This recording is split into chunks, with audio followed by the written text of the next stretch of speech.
Hi, this is Jacques Taylor, and you're listening to JacquesTalk. This is a podcast where I talk about the Cowboys, the team I've covered as a beat writer, columnist, TV insider, and radio host for 28 years. I'll also talk about the NFL and the things I love, working out, streaming, food, and all things Dallas. Welcome to JacquesTalk, where sports is fluid. What's true today might not be true an hour, a day, or a month from now. I'm going to give you the truth straight, no chaser.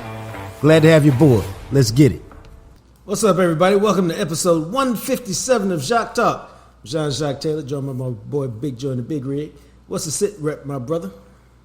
Let's see. As soon as y'all get through wiggling around over there, it's 51 seconds. The light is red. We are 5 by 5, and Operation JacquesTalk is definitely a go.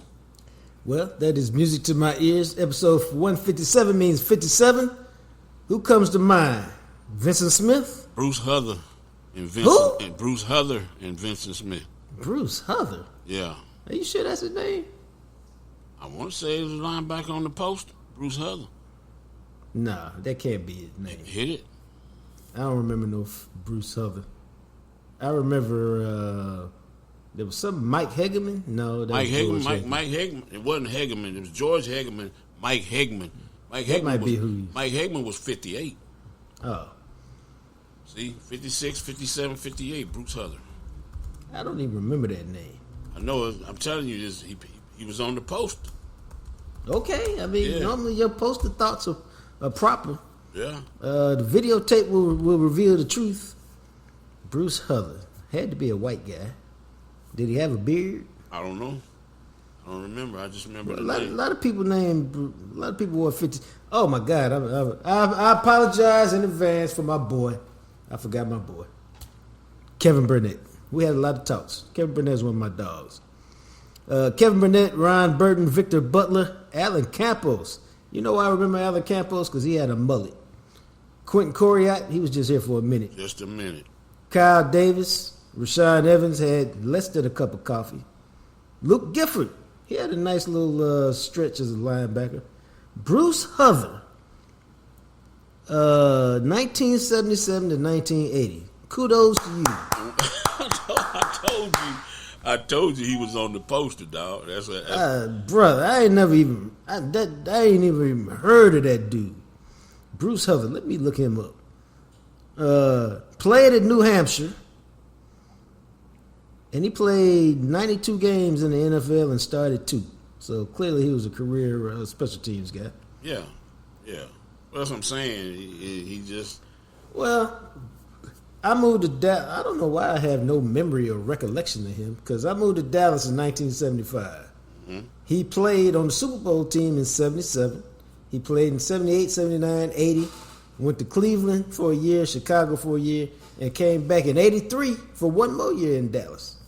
But I have no recollection of some guy named Bruce Huther who was on the poster. Like I said, 56, 57, 58. You know, that's the whole thing, is that as a kid, I got that poster every year from McDonald's, and my brother would always challenge me with, hey, what's number 55? What's number 50? You know what I'm saying? What number is 18? Cliff Stout 18. What number? You know what I'm saying? So he would pick a number. As we were falling asleep, he was, we had twin beds on each side of the room. As he was falling asleep, he'd always try to stump me, and I just remember that. So all right. Well, I don't know why I retained that. Well, it's a vast warehouse, you once told me. Yeah, vast warehouse of useless knowledge till now. Well, let's give Todd Archer a call, because we on a limited schedule this morning with Archer. Roger that. He's brought to you each and every Wednesday by Smokey John's Barbecue, home of the Jam Session Bowl. And make sure you get over to the State Fair and check him out at the Jones Deli as long as the fair is going on. They got a badass pastrami sandwich, which is out of this world. Definitely. Now, I know Archer's there. You got me? Yes, sir. You're coming in very loud and clear, but that's good. What's happening? Okay. Nothing. What's up with y'all? What up? Nothing much, man. We're just getting cranked up. Wanted to talk to you about, I see no hope. I'm all gloom and doom. DeMarcus Lawrence is out 6 to 8 weeks, maybe longer. Micah Parsons is out at 2 to 4 weeks. Who knows? I don't see any way this team holds up the next 2 weeks. Have you got some hope for us? You got some hope you can sell? Jacques, let me take you all the way back to the year 2022. Okay. Cowboys lose their season opener to the Tampa Bay Buccaneers 19-3, and they look dreadful doing it, right? Yes, sir. In the fourth quarter of that game, their quarterback, Rain Dakota Prescott, suffered a broken right thumb and will be lost for the next 5 to 6 weeks. Yep, there's no hope. The Dallas football Cowboys went 4-1 without Dak Prescott that year, kept the season afloat with Cooper Rush, finished 12-5, won a playoff game, and yada, yada, yada. That's my best answer for you. How was that? That team was much better than the one we have now. Joe, he's not asking for the team. He's asking for hope. Yeah. No, that's a great hope-filled answer.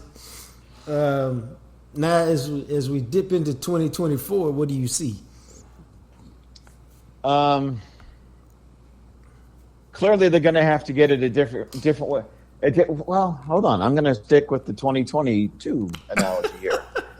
They have to get it done a different way, right? You don't have anybody as dynamic as Micah. You don't have anybody as good as DeMarcus Lawrence, right? Right. Regardless of what you're going to add. And everybody, here the Cowboys are being cheap. They're not trading for Hassan Reddick. The dude's not been around football for since the end of last season. Yep. Who knows what kind of shape he's in? Would he really come here without a contract extension? And they're not going to sign him to a contract extension anyway, so forget about that one, right? Or trading for anybody. So basically what they're going to do is they're going to sign someone who's on a practice squad that's in shape, football ready, that we may or may not have know who the hell he is and hope they can get by. But I do think it goes to how they play the game and what they need to do, and goes to what they did when Dak was out that year. Offensively, they need to play a certain way. Can they do it? I don't know, because we've not seen them play this way certainly the first 4 weeks of the season, because either they can't or they won't, or really they can't run the ball. They got to protect their defense, right? I mean, you have to keep them off the field as much as you can. You have to convert on third downs. You have to convert these long drives into touchdowns. I guess the red zone's been better in the last couple of games. So that's how they have to do it. I don't know that they can do it because, like I said, I don't know if they can run the ball. And like you look at some of these next-gen stats, and the blocking appears just from the statistics and the numbers, right? Good enough to be good enough. Certainly better than what the numbers show. So to me, it's on the running backs and what they've left out there. And this goes to the roster construction. And I'm not saying they needed to go sign Derrick Henry, but there was certainly something that they could have done more than what they did do, right? Yeah, I don't think there's any doubt about that. And I'm not talking, they could have drafted a guy in the third round that would probably add a fourth round grade on. Sure, they could have done that too. But the guy I think that they wanted in free agency, and I don't know what kind of difference he would have made, was Zach Moss. And when he went from Indianapolis, I think, to Cincinnati, the price was a little more than they wanted to pay. It might have been $4 million, $4.5 million, something like that. But I don't know if y'all watched the Tennessee game last night. Yeah. Tony Pollard just looks different than what any running back that this team has on their roster at the moment, doesn't he? Juice. It's not even close. You got juice. Right. It's not even so close. They tried to sign Tony back on a 1 year deal that I think would have been like $8 million or something like that, and he got more years and more money from Tennessee, so he went back to his home state. This is where all this stuff kind of gets you. Like I think the Cowboys are right in the draft and develop philosophy. I think that's the right way to go about it. Right. But it should be in a situation where free agency is just not for you're filling out the bottom end of your roster. Like it should be you don't have to spend $60 million on a player, but you can spend more than $6 million. There's got to be the middle class of free agency that they just don't want to get in for whatever the reason, that I think holds his team back. I think and they're paying for it now. No, I think you're right, but I think it's two things. And the first thing is they seem to have a habit of this now, kind of, sort of, which is we spent big money on free agency and Brandon Carr, and it didn't work out the way we thought it was going to work out. It should have worked out. So let's not do that anymore. We spent big money on running backs with Zeke, and then we did it with Pollard, and it didn't really work out the way we wanted to. Let's not do that anymore. And what I'm saying is what you're saying is, okay, you ain't got to get the best player, but you ain't got to get the worst one either. There's some happy medium you got to find, because there's no team that just says to hell with free agency and wins on a consistent basis. Or, make some dynamic trade or something. You got to do something. You just can't do it with just the draft without adding somewhere, because nobody drafts good enough that they don't have to add. That's what the hell they got the transfer portal for. and you hit on it. Like, you have to draft well every single year. Now show me the team that drafts well. We're not saying okay, but well every single year. And look, okay, the 2023 class. Really, draft classes are defined by really your top 3 picks, I guess, right? And then if you find an outlier in the later rounds, cool.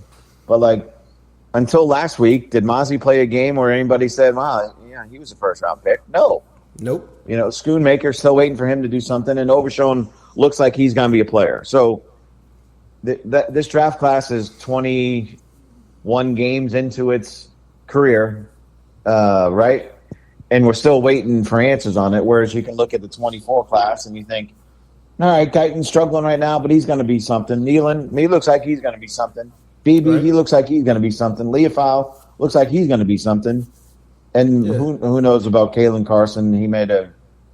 I just realized I've been spelling that kid's name wrong the entire time. Unless the Cowboys media guy got it wrong. Sorry about that. It happens sometimes, man. At least you ain't got to write At least you don't have to write a note about it. Yeah, that dude in Grapevine is not emailing my bosses. Yeah. Well, I met back in the day at the Dallas Morning News, as we take this quick exit ramp. If you made a mistake, you had to write this letter about why you made a mistake to the bosses. And at one point, you just want to go, because I'm human, but that was never the answer. I made a mistake one time on the number of championships or something Dave Campo had been a part of with the Cowboys. And I got that 8 o'clock phone call cussing me out. Why didn't you double check it? Why didn't you check it? And finally I said, I didn't think it was wrong, just like I don't check the sun is yellow every day. That was a bad answer on my part, because I just got yelled at more after that. But, it really was, I didn't think it needed to be checked because I thought I was right, but clearly I was not. So that's about you in the name. But at least you don't have to do that humiliating thing anymore.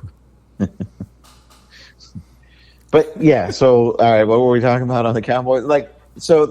That's their I can't believe we went through, from D-Law and Micah to how their philosophy is holding them back so quickly. But, yeah, I mean, you better be in a situation where you hit every single time on your drafts, and that's just not possible. As good as they are, it's just not possible. No. And so, I don't have a lot of hope for this next stretch, in part because of how they've played this year and the teams that they've got up next. And it's not that Pittsburgh is some great team. It's just that the things Pittsburgh likes to do, run the ball, use a quarterback to run, they didn't look very good the last time we saw a team like that. And then Detroit looks like, they're trying to be one of the best teams in the league, and they'll be coming off a bye week. So, I don't know. We'll see, but it's going to take a lot of work to win one of these next two, and I think a split would be fantastic. Yeah, and you'd rather be 3-2 going into Detroit than 2-3 going into Detroit coming here, bro. Right? I mean, the season can get away from you very quickly because without even trying hard, they can be 2-5 with a 3-game losing streak without even trying hard. Because they, as I like to say, they could play good against the Lions and lose the game. Yeah. And then after the bye week, they could play good against San Francisco and lose. We'll see if Jared Goff has an incompletion by the time he plays the Cowboys. Jeez, he put up video game numbers last night. 18 or 18.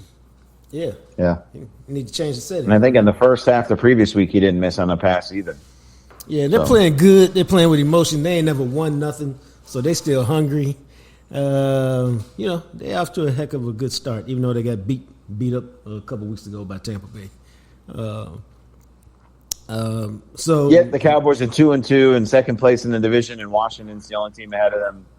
Which, you sent me a nice text about Jaden Daniels and the kids playing unbelievable, but keep doing it, right? I mean, we really believe Washington is this good. I'm not going there yet after 2 games. I mean, the Bengals are 1-3. Arizona's Arizona, and what they beat the Giants. I don't believe that Washington is that good, but I believe the Cowboys are that bad. That's because you've seen them more than you've seen Washington. Yeah, but I'm just tired of that. That's what I'm saying. Well, the Mavs start soon, Joe. You can just watch the Mavs. I can't give up on the Cowboys, even though Dak said jump off if you want to. What the hell? Let me say it, because you're going to say, Joe Hartfield said that. Hey, let me say it. You jump off, Dak. You don't get to be salty. You need to apologize for your team playing like crap. And that's all I'm going to say about that. Right. So what do you think this week against Pittsburgh? What they got to do to get a dub? I mean, do you want the boring answer or I mean, it's like you said, like they're a team that wants to run it and can run with the quarterback as well. I think the quarterback's been playing better from the pocket than he did certainly when he was in Chicago. But they got to find some explosive plays. And, the last time they were there was Dak's rookie year. And I went back and looked at this game a little bit just to walk down memory lane, I guess. Zeke had an 83-yard screen pass for a touchdown. Yep. And Dez had a 50-yard touchdown pass. And Zeke also had a 30-yard And Zeke might have had like a 30-yard touchdown run? Yep. Like that? Yep. Yeah. I think that's the weekend Dez's dad died. Yes. Yep. And that was the game, I think, where Romo came in the next 2 days later and gave his concession speech that it's Dak's team and da-da-da-da-da. So, but they need some big play. Like, the fact that they're the only team since, they're the first team since the 2013 Jaguars to not have a running back with a carry of more than 10 yards. Wow. What did I say? Let me say that again. 2013 Jaguars, the first 4 games of the season didn't have a running back who had a carry of more than 10 yards. That's pathetic. That's not good. No, that's pathetic. The last time that you got to go back, I think it's something like, I got to double check my math. Call it 79 carries by running backs before their last carry of more than 10 yards. Now, to put that in some kind of perspective, when I used to keep up with these things, Zeke had like 50 of them or 60 of them his rookie year. You know what I mean? So that's just for perspective. Like, we're not even talking about a big deal. We're talking about what should, be a normal occurrence. And so this is like Zeke in training camp, they protected him, right? He would say their first team ran 4 plays in that set. Zeke would get the first play, and then they'd go to Dowdle and blah, blah, blah, blah, blah, blah. Right. And essentially they're telling us, well, we want to make sure he's fresh. He's a veteran. He knows it, blah, blah, blah, blah, blah, blah, all this stuff. The dude's played 25 snaps in the last 2 games. Are they telling us what they think of Zeke right now? Yeah, that's the only thing you can take from that. Well, they're getting what they signed him for. That too. That's what they told us. They said he was going to be extra. He was going to be goal line back and all that. They getting that. I guess they've not had any goal line snaps, so I guess you're good on that one. And they tried to run out the clock against the Giants, and they had 12 guys at the line, and they couldn't do it. Yeah. But I mean,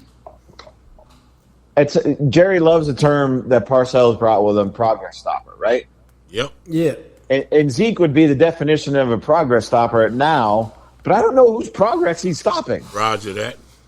Because nobody's, because if they had anybody worth a daggone, we wouldn't be having this conversation because somebody would have taken hold of the job and without equivocation. Which leads me to this point, and then we'll let you go, Arch, because we know you got other stuff to do this morning. And I just feel like I should say this. Just because Derrick Henry got 480 yards and 6 20-yard runs and 5 touchdowns with Baltimore does not mean he would be doing that in Dallas. Well, even if he did it in Dallas, he only going to solve one problem because he don't play defense. Well, yeah, but that's a different conversation. But, a lot of people just think, oh, look what he's doing there. He would be doing that here. And that's just not the case. I would say they would have a better run longer than 10 yards. Heck yeah, he would. Well, yes, I believe that. But, that team up there, that's what they do is run the ball. You got to worry about Lamar. It's a lot of moving parts to that run game. Yeah. And he's still good enough that if you don't square him up, as we've seen the last 2 weeks, he would just bust your ass. That's why, he's actually, that was a great spot for him for the fact that the way they run the offense. So it made sense. But couldn't afford him, Jock. Just couldn't afford him. See, that was bullshit too. I mean, and it's okay. We all make choices in life about what we not gonna pay for. I don't go to IHOP because I was like, I need more for my money than IHOP. But that's just me. But I make a choice to do that. They made a choice that they didn't want to spend no money on that running back spot, and now you get what you get, man. I tell my people all the time, cheaper is not always better. Sometimes it is, but it's not always better. So you get what you pay for. And here, they got the running game. Just get what you pay for. And so back to the beginning of the conversation we had about Micah and D-Law, right?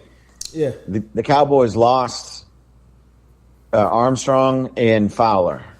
And they certainly weren't going to pay able to pay Armstrong that. I think they could have afforded it, but they had to make a decision. You just couldn't give a guy, I think, get $8 million a year or whatever from Washington.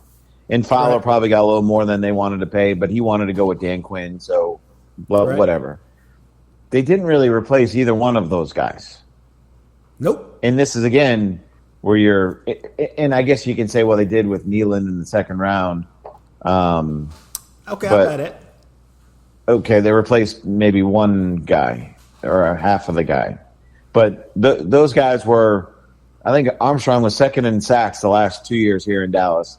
Fowler was a guy who annoyed everybody with his offside penalties, but still got you 4.5 sacks. Show me the guys on this roster that are getting you 4.5 sacks when you just fall out of bed. They don't have one. Right. So that's, again, what they didn't do in free agency to supplement their roster.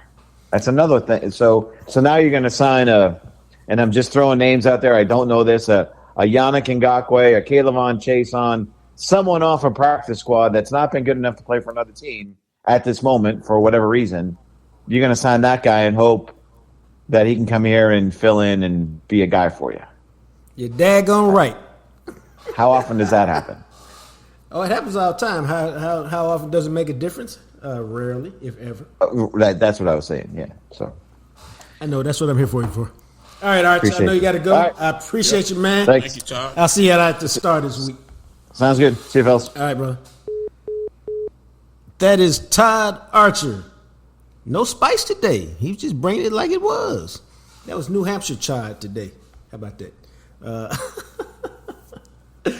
He's brought to you each and every Wednesday by Smokey John's Barbecue, home of the Jam Session Bowl, in amongst a bunch of other great things on their menu. 1820 West Mockingbird, right down the street from Love Field, near the medical district. If you're in the neighborhood, stop by the storefront. Stop in. Maybe you get to see Brent and Juan. Say hi. They own a joint. Although, over the next few weeks, they're at the fair.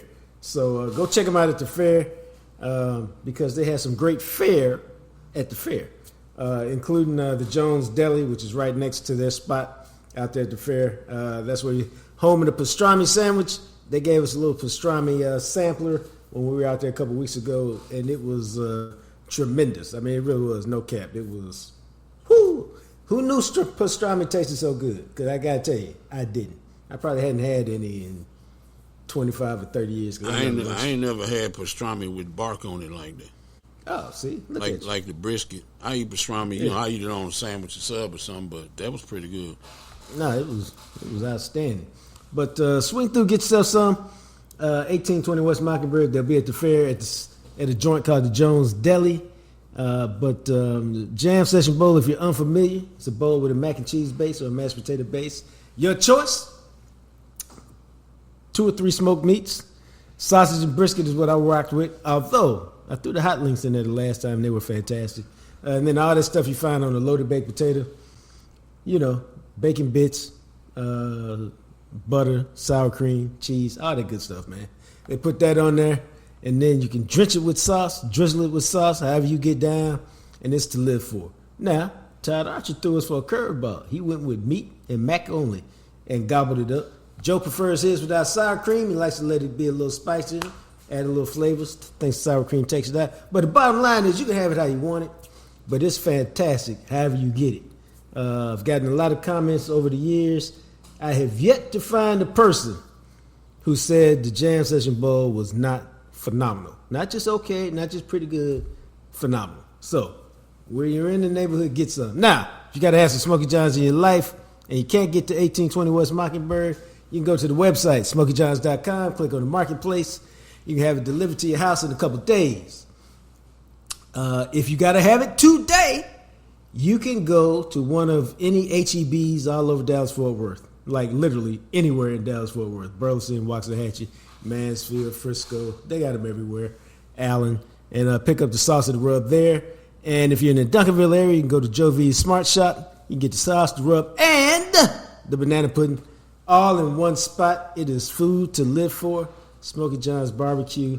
Go get you some. You can send your boy a thank you note later. Let's move on to the NFL, Doc. What struck you about this weekend's slate of games?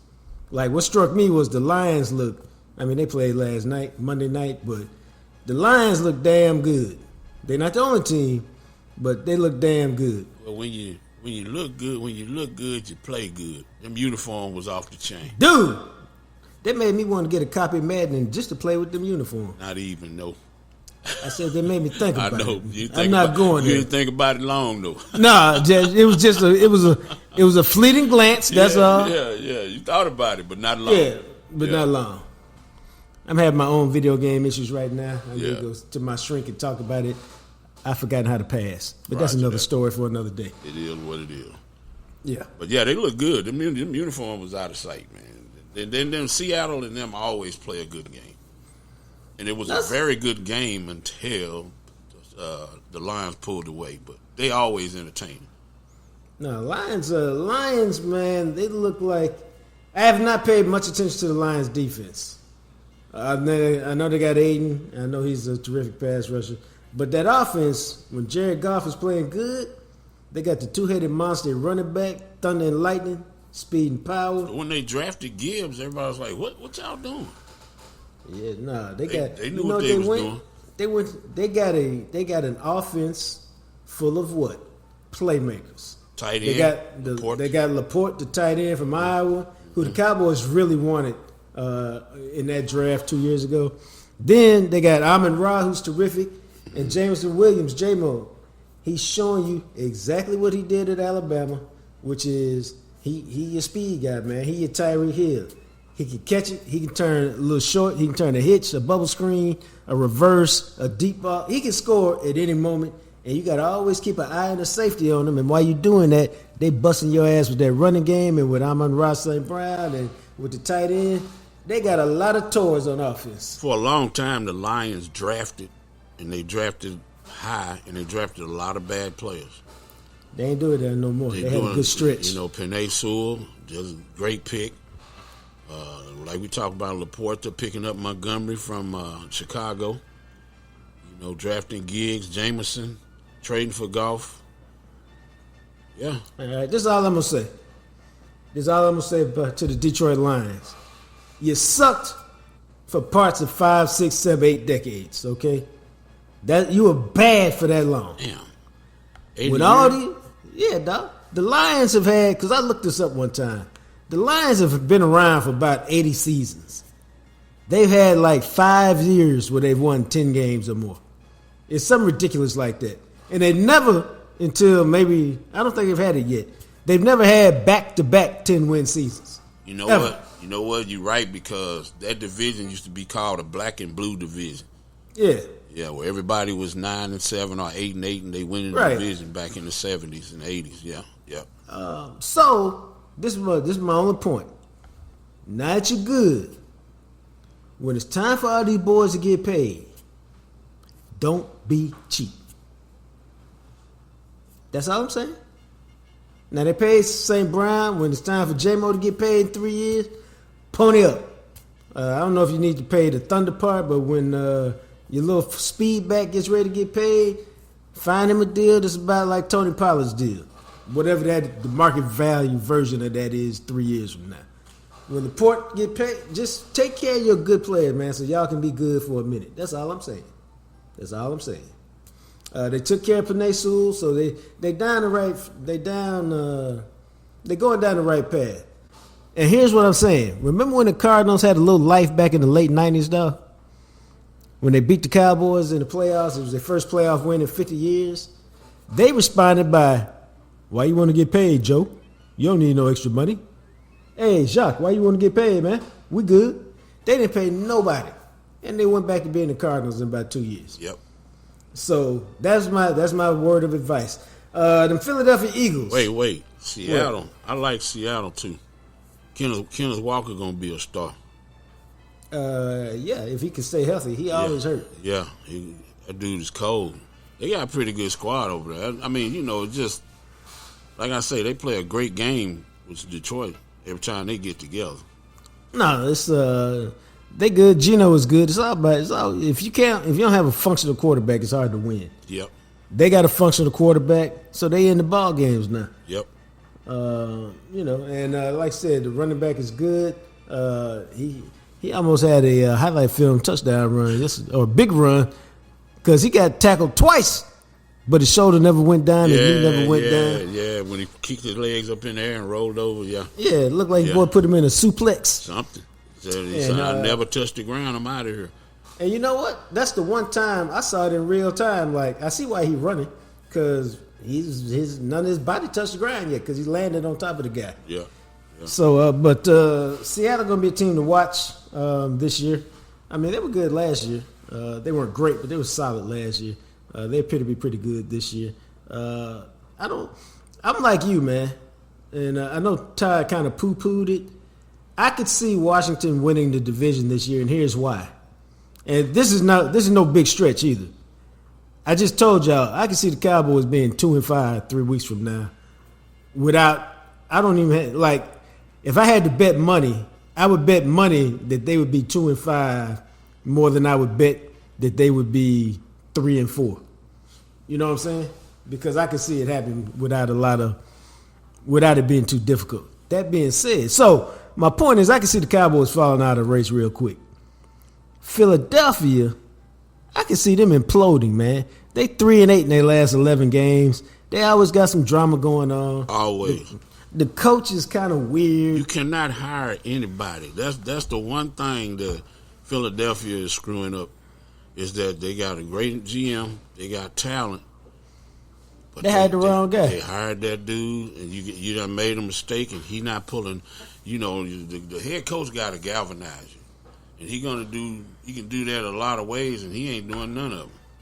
No, and maybe he was the right guy at the time, but clearly his offensive and defensive coordinator at the time was handling their business, which is why they got head coaching jobs. And when they left, he got exposed. Now, he should get credit for hiring those guys if he was the one who hired them. But once they left, dog, he been exposed like a 12-letter cuss word. Well, he just... And so he's a whiny little bitch. I'm sorry. That's what he is. He's the killer. That's what he is, dog. I'm telling you, man, if your kid was like that, he'd be smacking him in the face all the time. Like, don't give me that look. Fix your lips. Yeah, maybe I'll be taking them Xboxes or something. I don't know. But yeah, that too. he must have been a good interview because he just don't have it, man. He can't. He not pulling them together at all. He not squashing a lot of stuff. He doing bad press conferences. He yelling at fans. I don't know.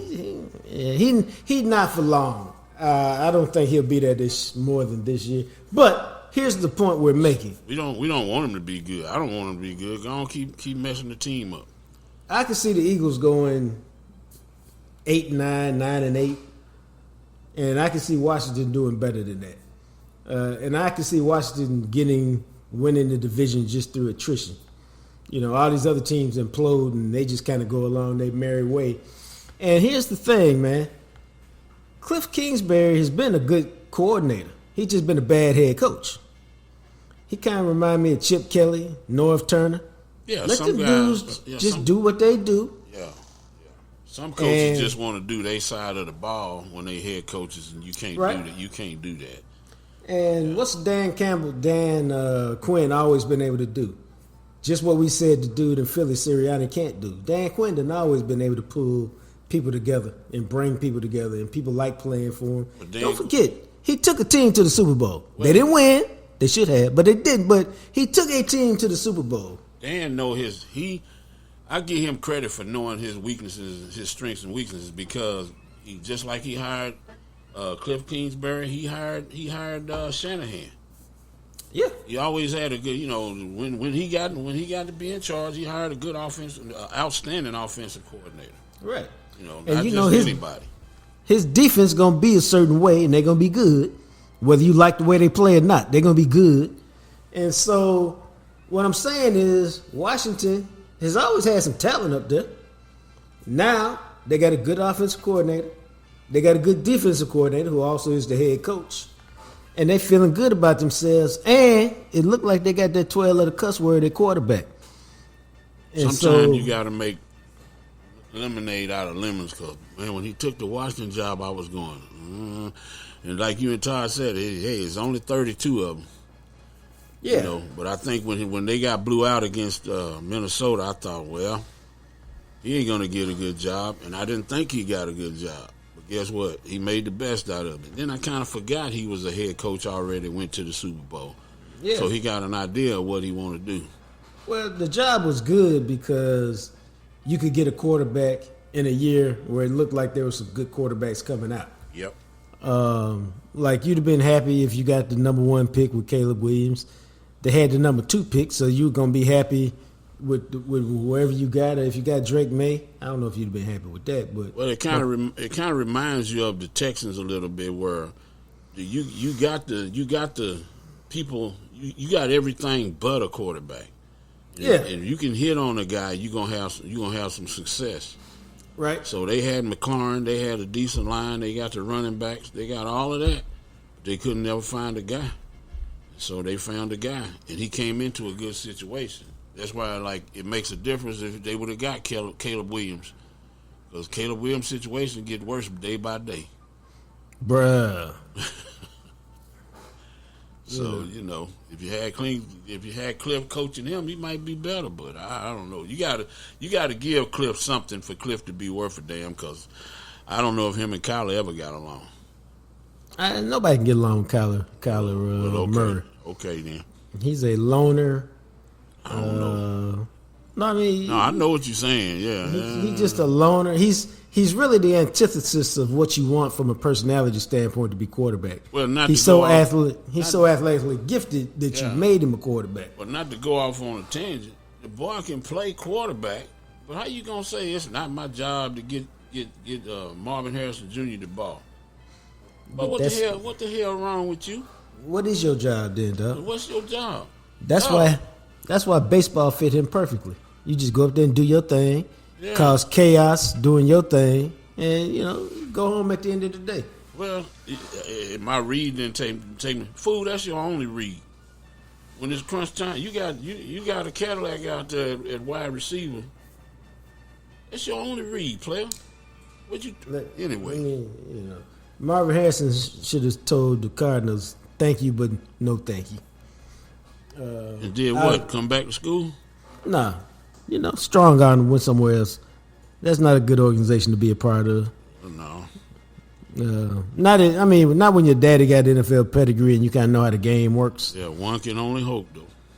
Yeah, So, Jacksonville Jaguars, Doug Peterson. What's up with Trevor Lawrence, man? I thought Doug Peterson was going to be able to fix him, but maybe Trevor Lawrence is just a guy. So it happens. Yeah, it happens. That's why a quarterback and some other positions in football, like I was saying the other day, defensive tackle, them guys look like world beaters. But what's on the inside? Can they learn? And then sometimes you don't have people think you got intangibles. Your intangibles don't really show up in college. They show up in the NFL. Right. He at Clemson, he had strong arm. He was mobile, but man, he played with NFL players at Clemson. Yeah, he did. He played with a lot of guys that are on rosters now. Yeah, he did. And so it's showing up right now when you got to be the difference. You throwing the Christian Kirk and some guys named Joe. So I did that. I hate that, but I did that. And I appreciated it. Yeah, but when you throwing some guys that ain't really difference makers, and you're not making, and you're not a difference maker, that's what you get. And he got $50 million a year. Yeah, man. Yeah. If I had another son, he'd be a left-handed hitter or a quarterback. How about that? Left-handed pitcher or hitter or a quarterback? How about that? I was gonna say left-handed relief pitcher. He pitched till about 45. There you go. Make that money. Yeah. But yeah, that's what I think going on with him. Doug Peterson is a pretty good coach, and that we think he is anyway. Yeah, he got a Super Bowl. Well, he pulled out the all-time quote the other day. Doug Peterson did. Somebody asked him about the offense. He said, "All we can do is call the plays. They got to execute them." It's not my fault. The players were great. The players sucked. Well.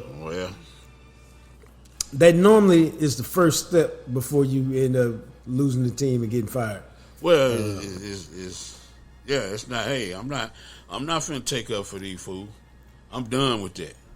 That's the same thing you saying. Hey, I'm done explaining to you why he ain't doing what he's supposed to do. Yes, sir. Yes, sir. And then you got the Minnesota Vikings off to a 4-0 start. I know you saw that coming, right? No, sir. When you say Sam Darnold, no. But let me go back to a point you made earlier in the week. Organizations make quarterbacks. Yeah, they do. It's that old question where people saying, who's more important, Brady or Belichick? Okay, check this out. I had to tell people this all the time. Brady, the first 5 years, the organization was important to him. Right. After he became a grown-ass man, Brady was the most important. I could buy that. Yeah, because, like Patrick Mahomes, Patrick Mahomes is the best quarterback in the league. But them first 5 years, he wasn't the best quarterback in the league. Until, maybe the first 3. Maybe it was 3 with him. But you know what I'm saying? You have to, somebody have to give you the opportunity to be great. If Brady don't go to the Patriots, he probably back up in New Orleans for 10 years or 3 years or something. Yeah, man. It's I think there's a life lesson in that, which is one that I've tried to impress upon my son, and really I impress upon my students at SMU when we're talking about it, which is you never know, and it doesn't really matter what your career field is. You never know when opportunity will present itself. You just really have no idea. All you do is prepare, so that when opportunity, whenever it presents itself, you ready to perform at a level that makes people go, well, damn, why we ain't giving that opportunity before? He killing it. She crushing it. And then, the rest becomes history. But if you don't prep for that opportunity, when it comes, you might miss it. Oh, you saw that in Tennessee.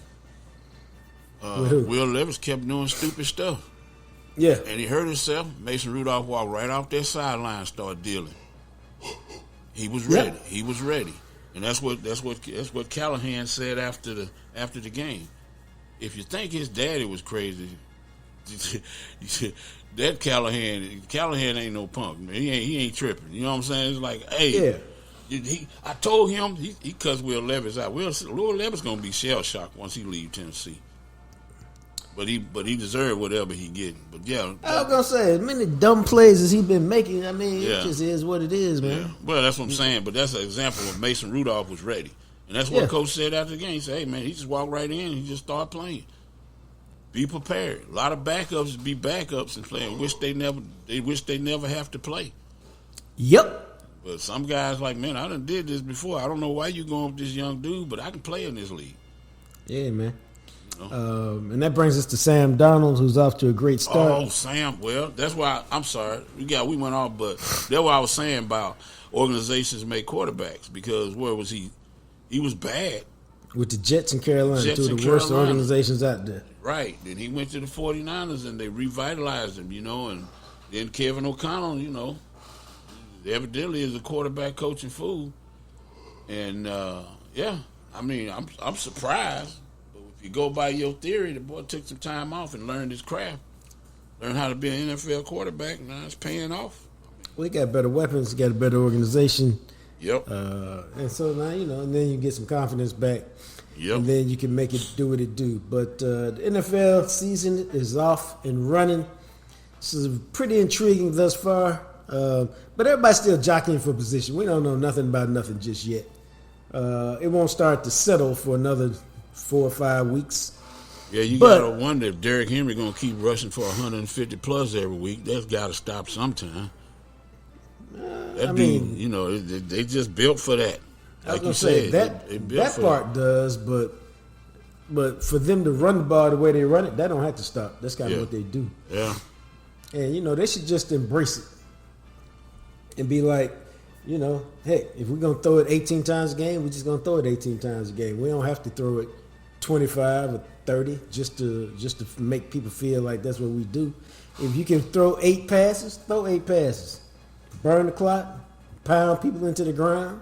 So as I'm watching him run, it's weird because I'm sitting there thinking about I had just read an article about his diet and how he takes care of everything. He spends a lot of money on his body and all of that stuff. And I'm thinking, he's still in his prime. He can still keep this up because he invests so much in what he's doing. Here's the deal, man, and I ain't mad at nobody. Here's the deal with running backs. History says they fall off a cliff at 28 years old. And most of them do. LaDainian Tomlinson, that dude fell off Mount Everest at 28 years old. Lots of guys do. But every now and then, Adrian Peterson, Emmitt Smith, Derrick Henry, there's an outlier. And so you don't want to pay all these other running backs. But Frank Gore. But when you recognize that somebody's an outlier, then you can just ride with them. And that's what Derrick Henry is. He's an outlier. I would say Frank Gore. I was looking at his numbers, although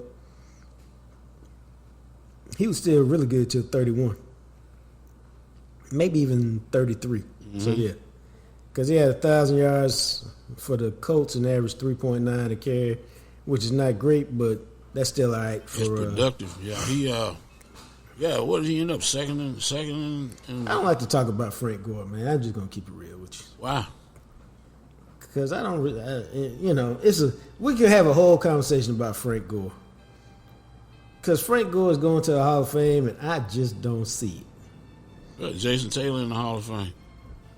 I mean, we can argue about that too. Yeah, I know. But Frank, nobody during Frank Gore's entire career, outside of maybe his second year in the league, when he had 1,695 yards and 8 touchdowns, Frank Gore was about as anonymous as a good running back as you could be.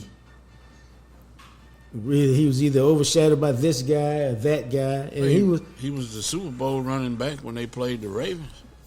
Yeah, I mean, I guess there ain't nothing about him I viewed as great. Well, the Hall of Fame is just subjective anyway. That's the best. Yeah. That's the best. That's one of the best discussions. Hell, we could talk 2 hours. Hell, we could talk all day. You and I about the Hall of Fame and who should have been in and who shouldn't. Because when I think of Hall of Fame, I think greatness. There's different rooms in there. Well, Deion said that. That's Deion right. That's right. There's the Deion room and there's the Jason Taylor room. Yeah. And some of these guys get in. I mean, that's why I say that's a good conversation right there because you go, what? He's in the hall? They just letting anybody up in there. What's my man, the defensive end from Freeney? Okay, Freeney was a bad boy. But was he Deion bad? No. He was really good. Was he Reggie White good? No. Well, he in the room, but he might be on if the top floor is the penthouse is the best, he might be on the second floor or the third floor of the Hall of Fame. All right, now why you don't like Jason Taylor? They ain't win nothing. He's just a media guy. He was really friendly. Some of those guys get in because either they were friendly with the media or they on TV. I'm not sure Howie Long should have been in the doggone Hall of Fame ahead of a lot of people, but he was on TV. And so Howie's Hall of Fame. I don't know that he was that. He was really good, but he wasn't Hall. He wasn't a Hall. I love Howie Long, but he wasn't Hall of Famer. Now Jason and I guess we'll look up Howie Long right quick. Yeah, you told me about his numbers. But Jason Taylor was 3-time All-Pro. Mm-hmm. Had 6 years with double-digit sacks. Mm-hmm. Led the league in sacks 1 year with 18 and a half. Forced 46 fumbles. Okay. That's a lot of fumbles. That's great. Recovered 29. Intercepted 8 passes. Okay. Yeah. And why Darren Woodson ain't in? His numbers is better. I mean, the teams he played for, the numbers is just as good. And that's what I'm saying. Sometimes it's a doggone. It's political. I don't care.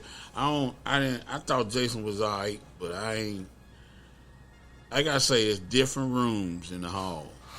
Jason, yeah, his numbers good and all that. What's the man name? Andre Reed. I ain't trying to put no Andre Reed in no Hall of Fame. No. That man said no. Well, I'm just saying it's one of those things. I wouldn't have put. I mean, I'm about to make some big man. I wouldn't have put Drew in.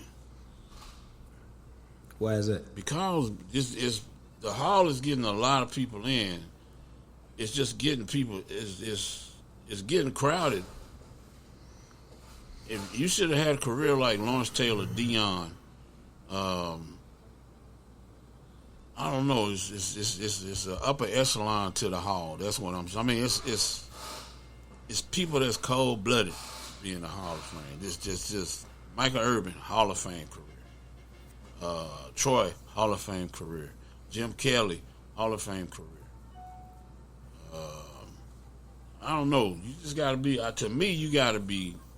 When you talk about greatness, you should be greatness, not just kind of great. Not just really, really good. So we're getting a lot of really, really good people in the hall.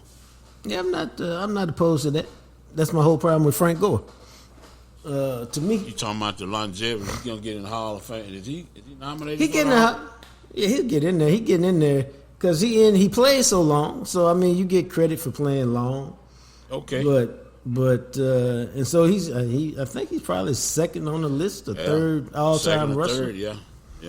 But it's it's that compiling thing. It's not that you was a dominant player.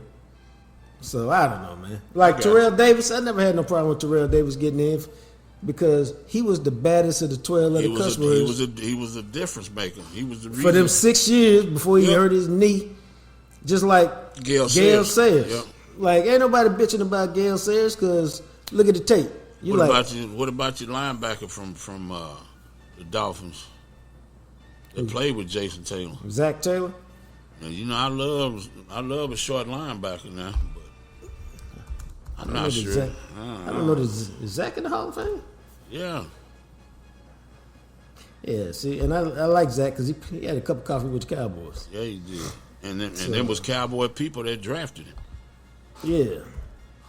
Onstead and them. Yeah, man. So I don't know. Yeah, that's what I'm saying. That's an interesting conversation to me. Oh, it could go on because we didn't even talk, and we're not going to talk about it either. We'll save it for another day. But you could really do the whole show on Eli Manning. But we're not talking about that today. Yeah, for real, Eli. Nah, Eli will get in the Hall of Fame, but damn it, there's no way in the world you make that dude no first ballot Hall of Famer. Not when you led the league in interceptions all the time, three different times. I mean, come on, man. Yeah, but we ain't gonna talk about it. But we're not going down that road today. Right now, we're finna tell you about CTC Chiropractic, and then head to the block. Now, CTC Chiropractic, I've been going there for a long time, and I just believe in keeping your body in alignment. Much like you keep your wheels on your car in alignment, you should keep your body in alignment. I go once a week, and I can tell you when I don't go, I feel the difference. And now that I done gotten to this hiking thing, man, let me tell you, I go either Monday or Wednesday every week. I try to go Monday, but sometimes I can't get over there. But because the hike, man, leaves my back and my body jacked up. And that's because you're going on all this uneven ground. You moving. Like I almost hyperextended my knee. I didn't, but all of that movement, just, think about just if you took your car and just rode on the street with a bunch of potholes for 10, 20 miles. You need to go get it aligned. Just keep your tires right. So that's what I do. Go check them out. They got 3 locations: DeSoto, Trinity Groves, and Frisco. You got no excuse. They got you covered in the north, the south, and downtown. And here's the deal, man. $47 for your first visit, which includes an exam, x-rays, and your first adjustment. And here's why that's important. You do not want no chiropractor putting their hands on you, and they don't know what's wrong with you. And they got some high-tech technology, dog. Let me tell you how good this technology is. And this is real. The first time I went to CTC, I did not tell them what was hurting on me. I didn't. They put me on this machine, man, and it came back flashing red, green, and yellow. And where it said red, it's exactly where my back was acting up. And so at that point, I was like, okay, this technology is on point, like a 12-letter cuss word. And like I said, I go religiously. You should go too. Just check it out. Go for a month or 2. See if you don't notice a change in your body. Promise you that you will. That's CTC Chiropractic. Offices in DeSoto, Trinity Groves, and Frisco. And make sure you tell them your boy JJT sent you. I got a question for you. Yeah. When you hike, did you almost hyperextend your knee going up or going down? Going down. Yeah, you kind of got to walk back a little bit on your heels a little bit when you're going down. Well, here's the trick. The way we do the hike is we run downhill or jog downhill. Yeah. And walk the straightaways, and obviously you walking uphill when you got an incline. Is it a trail or is it terrain? It's terrain, my brother. Y'all crazy. Yeah, y'all. Now, I got good sense. So there's some of it downhill to me.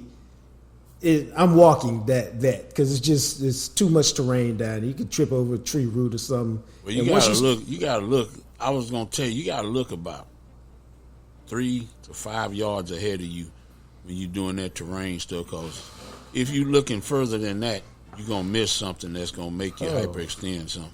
Now, see, I would say I don't even look that far ahead. I look almost at the next step because now I've done it enough where I kind of know the trail, but. It's just a lot of, like I said, it's rocks and it's tree logs and it's tree stumps and stuff and roots from trees and tree limbs. Yeah, so you just have to, it's fun, it's challenging, but you can hurt yourself out there now. And when I almost hyperextended my knee, it wasn't that it was a big drop off. It was really like kind of an extended step. But stepping down, my knee just wasn't, my feet weren't in a good spot, and my knee buckled back a little bit. Yeah, that's why I say, yeah. So imagine doing that in the dark. No, thank you. I'm good. Imagine doing that in combat boots. Nah, I'm good on that too. Been there, done that. Well, the boots don't matter that much because you're 20-something years old. Oh, okay. Yeah. Not 57? No, sir. So, but no, the hike was, we had a good hike this weekend. The weather's turning cool, so it's not quite so hard on your body.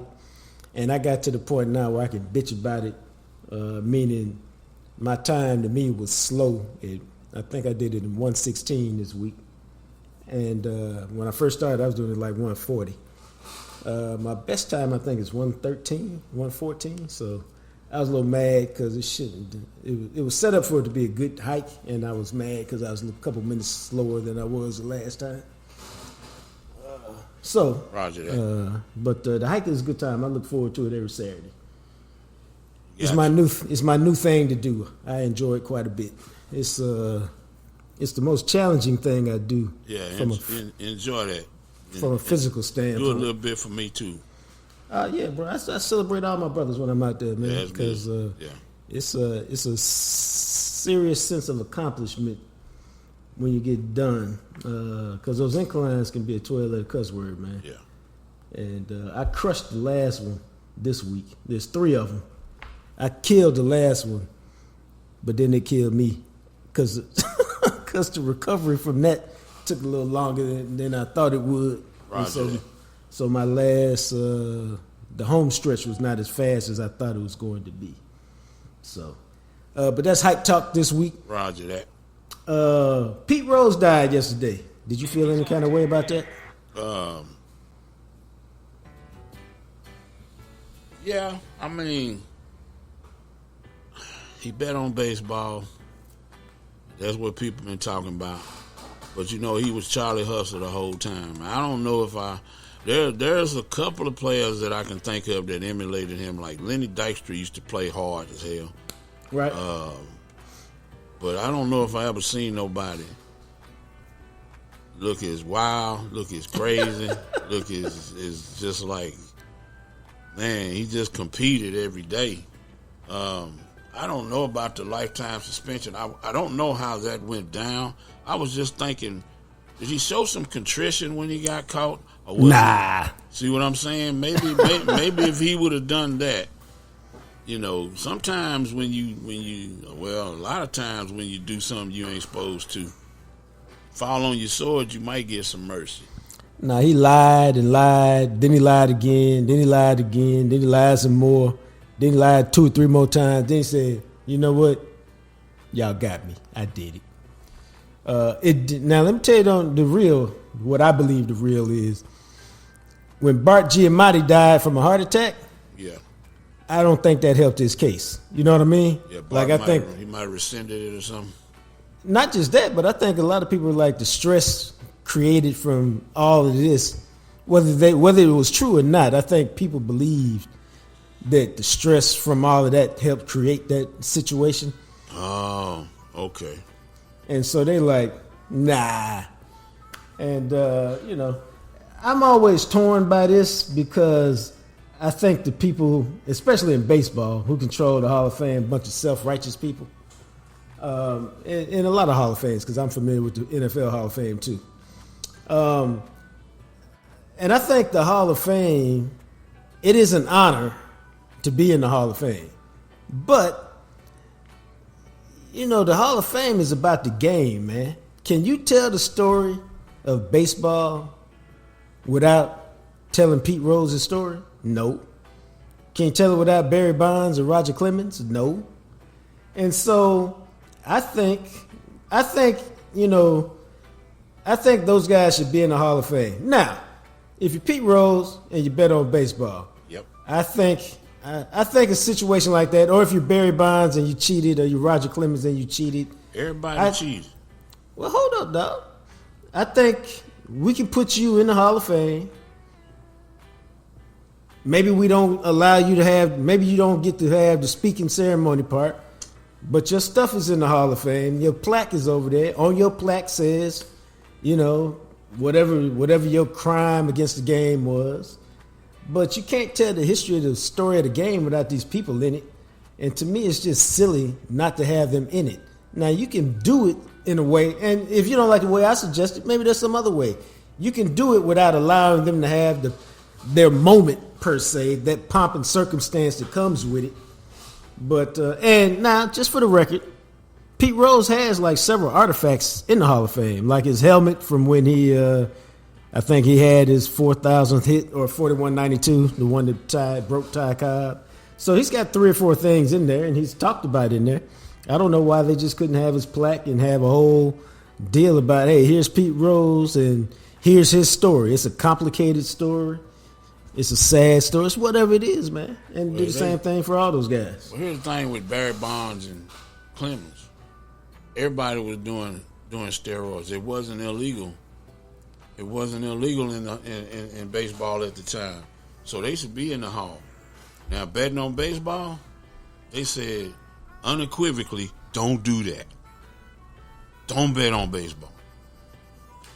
Yeah, I think there were some steroid rules. Well, it I don't know the if stuff they were. that they was taking, the Andro and stuff like that, especially the stuff with Mark McGwire was taking, it wasn't Andro wasn't illegal.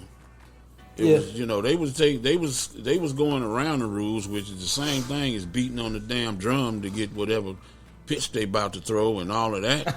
They ain't take no stuff back from the Astros. Everybody, if you ain't cheating, you ain't trying. You ain't trying. Yeah, so everybody in that era was juicing. Put them boys in the Hall of Fame straight up. Now, I had a bigger issue with Pete Rose because some of you may know, some of you may not know. I spent a chunk of my youth in Cincinnati. Yep. Because my dad worked at the University of Cincinnati. And so we would go up there every summer for 3 months. I probably spent every summer in Cincinnati from the time I was probably about 9 until I was about 14. And if you do the math, a lot of that was during the height of the Big Red Machine. So I grew up I was down here. Everybody else was rooting for the Rangers. My team was Reds. And as a matter of fact, I did it probably a month or 2 ago. I was talking to somebody. I can still give you the starting rotation and give you a pitcher and the first dude out the bullpen I'm going with. Let me correct you. Everybody was rooting for the people playing the Rangers. Oh, okay. The Rangers suck. Go to Winn-Dixie, buy 5 pounds of ground beef, and you got 3 tickets, right? You had Dr. Pepper bat night, Dr. Pepper helmet night. You know, you couldn't get nobody in Ranger Stadium, dog. That's why I appreciate the Cincinnati. When you sent me those notes, I thought, yeah, that's his legacy, that he gave a crap about baseball because he was around good baseball. Yeah. I didn't care about baseball back then because the Rangers sucked. No, that's why I was a big baseball fan as a kid. I mean, when I say big baseball fan, yeah, I was me and my friend Jeff Glenn, who just hit me up on Facebook the other day. We ended up running into. We were friends when we were kids, and remember, I'm from Dallas, but we were friends when kids in Cincinnati. Then my dad moved to Columbus, and so I just, this was not the FaceTime era, so I just never saw Jeff again. He was about a year or 2 older than me.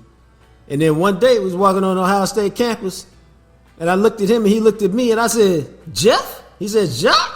I said, damn, dog! So I hadn't seen him in like 10 years, man. And, we ended up being roommates for a year. He was a terrible roommate, but we still in touch. We used to play baseball every day, just the 2 of us. He had a backyard that had levels to it that went up, some kind of landscaping thing and the way the neighborhood was built. And we would play wiffle ball. He was always the Dodgers. I was always the Reds. And we would play literally all day. If you hit it here, it was a single. There was a double. There was a triple. Over the ivy was a homer. And we would literally do that all day, every summer, dog. Yep. And then when I came here, we had a big backyard, and we had these stone, I don't know what you call them, that you step on in my backyard. And we had a brick house. And, dude, I would pitch. That would be home plate. And if I grooved it too much and it was a strike, then I would throw it off the top of the chimney and have to go catch it. And if I threw it too hard and went over the fence into the dog run, that was a homer. So, I mean, I'd be out there pitching and playing baseball by myself, man, for hours. So I was a huge baseball guy. It's only lately, last 5 years, when they went to that three outcome BS that I got off of baseball. But I was, my memory from Pete Rose is obviously him playing with the Reds all those years. But, dude, I was all caught up in the 44-game hitting streak. Like, I was listening to the games every night during that hitting streak. And I listened to the game when the hitting streak ended against the Braves, I think it was. But so I listened to all those games that summer of 78 when he put that 44-game hitting streak together with Joe Nuxall and Marty Brenneman on the broadcast. And so, I have fond memories of Cincinnati. Only thing that used to piss me off is we went to one Reds game of summer. My dad would always get us there late and always leave early. Get there late because he was planning it was wrong, and then leave early to beat the traffic. And so you would get there in the second inning and leave in the bottom of the sixth or the top of the seventh. And you'd just be like, the f-? Well. Which is why, as an adult, I used to ask my dude, you tell me when you're ready to go. Now, given the circumstances in the game, and I may have some hints, but if he was adamant about, Dad, can we just, it's like, all right, man, it's whatever, dog. So that's how your childhood be affecting you. But that's my Charlie Hustle memories. Hopefully Pete Rose can find some peace. He has a complicated legacy. But here's the thing, man. Real talk. Just because you can put a ball in a basket or you can play great football or you're a fantastic baseball player, that's just your talent, your skill. That don't necessarily mean you're a good person. Just because you're a hedge fund guy worth $1 billion don't make you a good person. Your job, whatever it is, does not make you a good person. Just because, whatever you do, people are people. And so, I don't know why we hold athletes up to this lofty stature. They're just men and women who have talents that put them in the 1% thing, just like any other entertainer. So, he's human with all the human frailties, man, and I think he should be in the Hall of Fame along with all the crimes he committed against the game.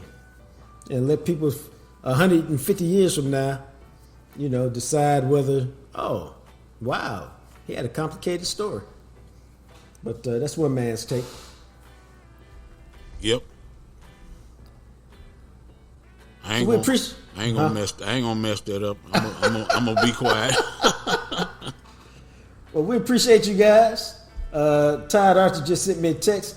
He said, I guess I forgot to mention that Sam Williams was out with an injury. That's part of the reason why their defensive ends are messed up. See, that's what I think. Look, see, Archer's so thoughtful. He's still thinking about us 20 minutes after he left. Okay. Check out the YouTube stage channel, The Real JacquesTalk. We got the Lincoln Coleman interview dropping very soon. You can follow the show on IG at The Real JacquesTalk. Hit me up on X at JJT Journalist. And you can find me on Clapper at I Am Jean-Jacques Taylor. For Big Joe and the Big Rig, until we chat again, you guys be blessed.